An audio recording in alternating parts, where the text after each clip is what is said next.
The theme of my childhood was nobody understands me. I was the family scapegoat, so anytime anything went wrong in my house, it was always, Michael, go to your room. And at school, I was picked on and bullied. I started to actually believe what other people were telling me. I believed that I was different. I believed that I wasn't normal. I believed that I was never going to fit in or be understood. And this carried with all the way throughout grade school into high school. Finally, when I got into grade 11, I just was tired of trying. And so I became extremely depressed and extremely desolate. And the light at the end of the tunnel actually was the idea that if I get good grades, if I can get myself into a university, I can move past high school, I can move past all the drama and challenges that I'm experiencing and get the fresh start that I was looking for. And of course I was brought up with this belief system that if you don't get good grades, if you don't succeed in school, then you're ultimately a failure in life. And so I put an extreme amount of pressure on myself to get these grades. And I did get these grades in grade 12, but they came at a cost of my health.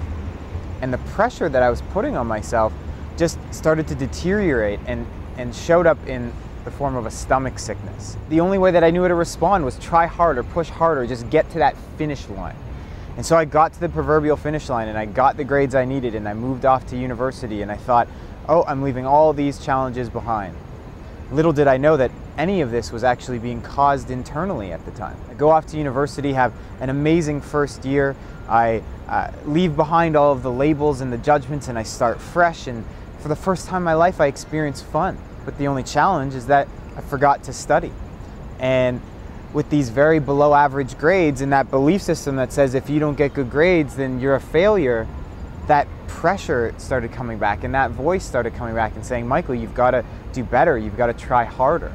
So I went into my second year actually feeling guilty for having fun and put an enormous amount of pressure on myself to succeed. Only this time, the grades didn't come. I would panic every time I didn't know the answer on a test and would lose everything that I was studying. I would make myself sick before every exam, before every presentation, before every basketball game, before every party. Everything just started crashing down on me. My self-esteem plummeted because if I didn't get good grades, then what was I worth and what was I good for? And I dug myself a very deep hole until I finally had a breakdown. Ultimately, there was this voice inside of me that said, this can't be it, there's got to be another way. And that way was shown to me from my father, which was the most unlikely source at the time. And I grew up in a household where he was my way or the highway. It had to be his way. And it didn't mesh well with my spirited ways. And so we were worst enemies. But he ended up going on his own transformation at the age of 50 and accomplished all of his goals that he set himself out to achieve. And the one thing that was missing was happiness. He started going through this radical transformation, hiring life coaches, reading books, going to seminars, and within a year decided to become a life coach. And it was actually witnessing the inspired action that he took in his life, seeing the changes that he made, is what made me start to turn my life around. And so I said, I want what he's got. And at the age of 19, I decided to become his first student. I got a chance to learn all of this wisdom and knowledge and different ways of thinking and speaking and acting, and ultimately, piece by piece, I started to transform my life. One of the first things that he taught me, I think, was the most critical thing that I learned, was that awareness creates choice and choice creates change. So if I wanted to make any change in my life, I needed to be the one that made that choice. It was no longer the fault of my parents or my siblings or my teachers or my peers or the small town that I grew up in. I needed to start taking responsibility for the choices that I was making. But before I was able to take that responsibility, I needed to become more aware. I needed to become more aware of the thoughts that I was thinking, the words that I was speaking, and the actions that I was taking. And it was this self-awareness that ultimately led me down a path of self-empowerment. Now, here I am about 8 years later from that first point that I made that call to my dad, and I could never be happier. I'm living a life full of passion and purpose. And I've created an organization called the Youth Wellness Network to really provide resources and programs and encouragement and support for young people of all ages, all the way up until the age of 25.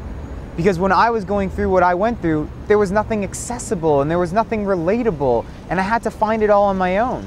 And truthfully, if it wasn't for my father, who showed up in my life differently, I really have no idea where I would be today. Thankfully, I'm so grateful for this journey. I've just had the opportunity to co-author my first book with my father. It's called Empowered Youth, A Father and Son's Journey to Conscious Living. And we wrote this book really with the goal in mind of bridging the gap between parents and kids, adults and youth, to bring that connection closer together, to have each other understand one another's perspective. And from our story, I feel like we've created a blueprint in doing so.